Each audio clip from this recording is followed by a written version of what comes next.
Hey everyone, it's Tremia, and as you can tell, it is already bright and very sunshiny, and it's blaring, and it's only between 8 and 9 o'clock in the morning. This vlog is going to be about my pulmonary condition and what we found out at the doctor, the pulmonary specialist. I'm sorry, I just carried all this stuff out here. And I wasn't even going to wear my oxygen, but I am, and I can't tell what I look like because the sun's so bright, so here we go. You know, 3 years ago I had pulmonary or respiratory failure. I went in for exploratory GI surgery because I was having problems with my GI from the lupus, trying to figure out what it was, and it went to pneumonia and it went to respiratory failure just like that, and I was in the hospital for 12 weeks, and the last 3 weeks of that was physical and occupational rehab.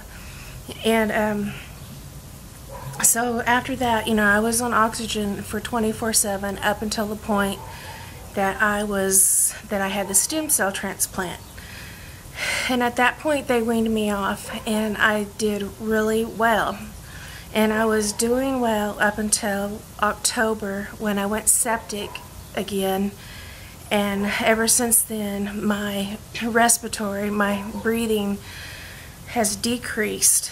And then it got to the point to where I finally noticed, you know, Dwayne and I, we were walking, and I was riding my stationary bicycle, but I wasn't improving. I improved up to a certain point, like walking to the end of the block and back, and that was it. And by that time I was huffing and puffing. And then instead of improving, it just slowly started decreasing. And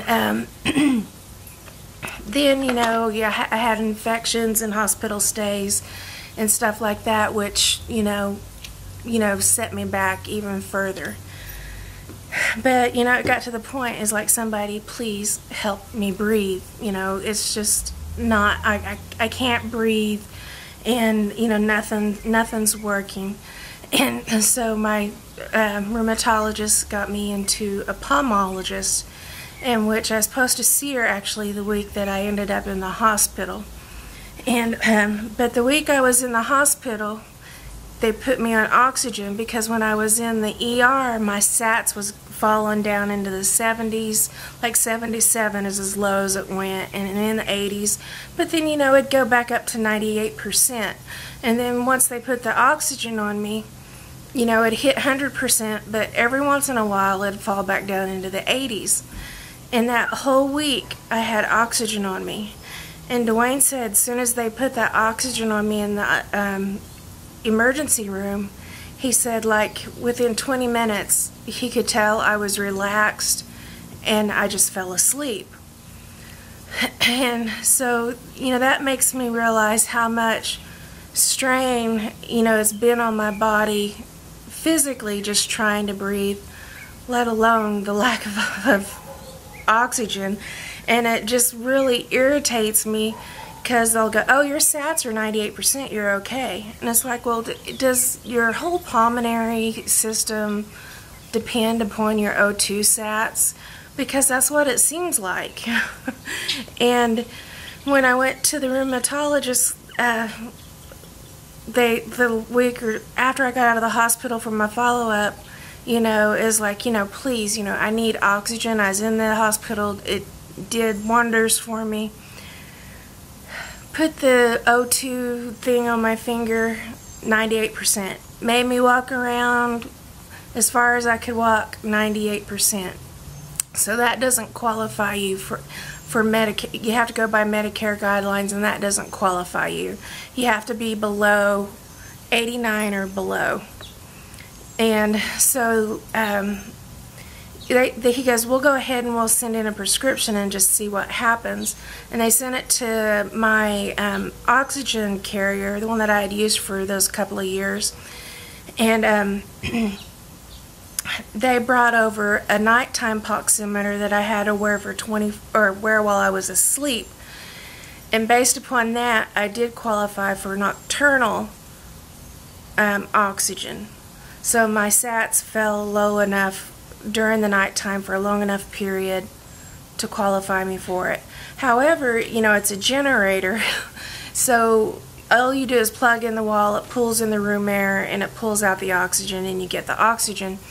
So I can wear it whenever I feel the need to, which I'm not wearing it 24/7.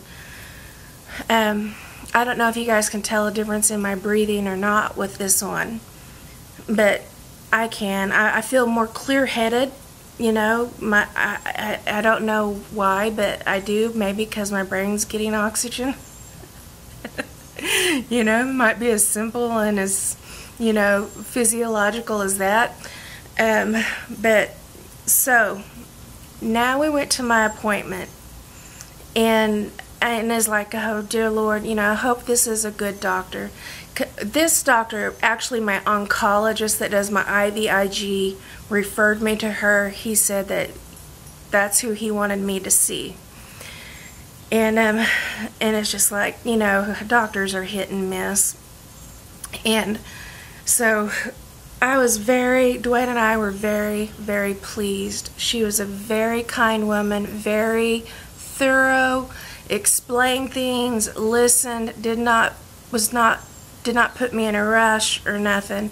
Of course, first thing I go in, I have to do the pulmonary function test, which I've done a million of those, especially for the transplant. You know, you have to do one of those about every 3 months. They're doing those left and right. And I've done them off and on throughout my life. And you know, nothing has ever come of it. On these last ones, you know, from Chicago, it's like, it said, you know, possibilities of interstitial lung disease. You know, I have decreased lung capacity, lung volume, you know, these kind of things. But, you know, they never did anything for me about it, so I just figured, well, it's not that bad.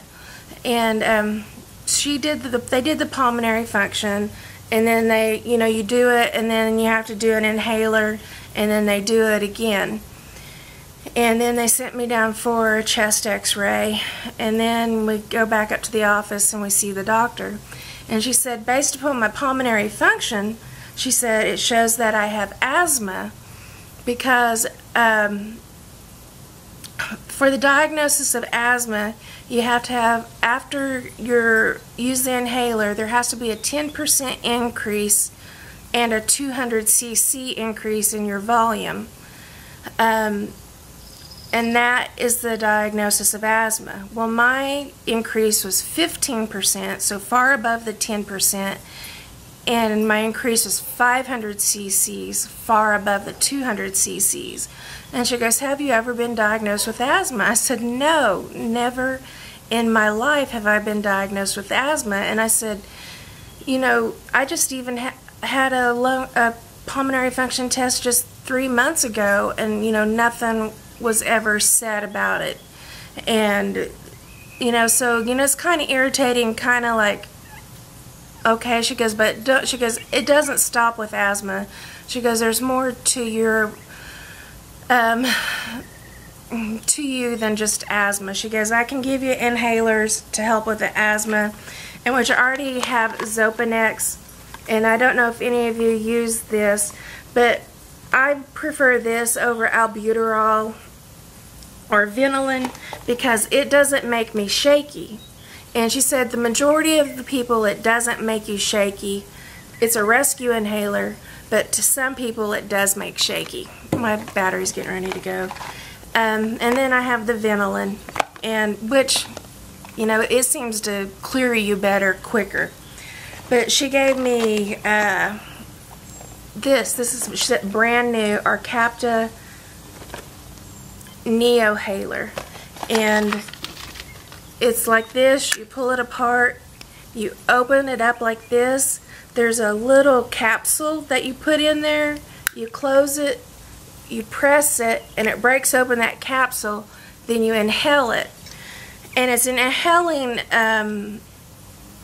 powder, kind of like Advair, except Advair has steroid in it and this does not. But this makes me choke every single time. It's like inhaling a pixie stick. It tastes just like a pixie stick, and it's like a pixie stick going into your lung. And she said it'll take 3 to 4 days for me to notice a difference. If not, we'll change to something else. But she's keeping me off a steroid inhaler because of my problems with the candida from the lowered immune system, and plus I'm already on daily prednisone, so there's no use for extra prednisone. And so those are the inhalers that I'm using. The pulmonary doctor, she has me all set up as far as inhalers, and you know, I should see some kind of improvement there. But she said where, you know, she wants me to do a sleep study. It's been, you know, at least 4 or 5 years since I've done a sleep study, and everything was okay on it. I didn't even snore. But I want to say that was 100 pounds ago, but I've lost 20 since being sick, maybe 25 now. So 75 to 80 pounds ago. But I still have, you know, this extra weight on me. And so she wants me to do the sleep study, and they're supposed to call, and she wanted it done this week. And they called me yesterday and they go, it'll be the end of August. And I said, you know, the doctor said, you know, she wanted it done this week. And they go, well, she doesn't know our schedule, you know, and you know, we're not scheduling until, you know, mid to late August. And I said, okay, you know, and they were going to go ahead and check my benefits. So I called back my doctor's office, and they said that they were going to try to, you know, call the sleep clinic and try to get me in because they want it done as soon as possible, because my main issue with my breathing is the steroid myopathy. Now, you know, it's put me in a wheelchair. I mean, steroid myopathy is the loss of muscle. So it doesn't matter what muscle it is. And, you know, it's even affected my eyes. It made my eyes, my muscles in my eyes weak to where my eyes cross. And my glasses, you know, I have to have prisms in them, and that keeps my eyes from going cross because my eye muscles are so weak. So I don't know why I didn't think about the steroid myopathy affecting my lungs, because you know, your diaphragm's your muscle, all the muscles around your lungs, you know, you have to have muscles to breathe in. And due to that, we're going to do the sleep study first. More than likely get me on a CPAP machine, and then she wants me to do pulmonary rehab, which I've never had. You know, I've had occupational rehab, occupational therapy, and physical therapy, but they're not pulmonary rehabilitation. And it would be inpatient for 2 to 3 weeks, intensive. You know, it'll be like a one-on-one trainer 24/7, working on getting my muscles back so I can walk better, so I can breathe better, and all of that. And then outpatient pulmonary rehab for like 3 months, to where I would be driving myself each day, and it'd be 3 to 5 times a week. And we didn't go into much detail about that stuff, but that's how it ended. And so, has any of you out there done pulmonary rehab? Poor buddy, he's getting hot. It's hot out here. Come here, buddy. And so anyway, you know, it'd be at the hospital, which is, you know, 10 minutes away from the house. But just, you know, being in the hospital for another, you know, close to a month, it doesn't sound fun, but at least I wouldn't have cords coming in and out of me. I won't have to have any lines, you know, no IVs, nothing like that. You know, it's basically rehabilitation of my lungs and of my muscles to get them back into shape. So I gotta, you know, get my mindset all for that, and which I know I need it. And I've said to Dwayne in the past, it's like, man, it's like almost like I need to be, you know, have physical inpatient rehab again, you know, because like when they come to your house, they're here for 45 minutes and they leave you. And then by the time you're finally making progress, insurance cuts you off, or I get sick and I end up back in the hospital and I take 2 or 3 steps back. And so this is kind of, I'm sweating, this is kind of like, I thought I needed it, but I didn't know there was such a thing. And so today, hopefully I shall be getting a call from the sleep clinic to get the sleep schedule studied, because I have to have that before I can go do the rehab. I want to go to rehab. I said no. But it's a different kind of rehab. And so, you know, it gives me hope, because it's like, yay, I'll be able to breathe and I'll be able to do the things I want to do, like walk around and, you know, walk more than, you know, 3 houses up and have to stop and lean against their mailbox and try to catch my breath. And, you know, it'll be a good thing. It's just like, you know, every time we turn a corner, it's something new. And I thought I had been through, I thought I had literally been through everything. And then c-diff come along, and the candida esophagitis, and I mean, lupus knows no boundaries. It knows no boundaries. And things, just new things, left and right, left and right. You never know what you're going to wake up with from one day to the next. And you can't let it dishearten you, because it can so easily pull you down. You know, you gotta be hopeful. Like, I can think, oh my gosh, another 3 weeks of inpatient and 3 months of you know, I can't even get myself barely dressed every day, and they expect me to get dressed, drive myself there, do 5 hours of exercise, and drive myself back home, because I don't have anybody to drive me, you know, to do that. And Dwayne can't take off work every day to do that. And, you know, I can think of all these hard complications, but no, I'm blessed. I am blessed because I'm gonna get better. This battle is already won. I am blessed because there is something out there that can help me, and that I can do. It's going to be hard work. I'll probably try to wind myself out of some of it. But, you know, I've always wanted to do like a mini triathlon. All my life I've always wanted to do it. And not a marathon, just a mini triathlon. Swim, run, bike. You know, mini, not like the great big huge ones. I've always wanted to do that. And so this is, you know, when I started walking back in January, I said, you know, I'm beginning my training for my mini triathlon. This is my next step for my mini triathlon. One day you guys are going to see me going across a finish line of some sort of race, and it's going to be wonderful. Everybody says I may have lupus, but it doesn't have me. I do not claim lupus. It is not mine to have. God does not want me to have it, and I don't want me to have it. There is a victory at the end of this battle. I'll see you guys in the next video.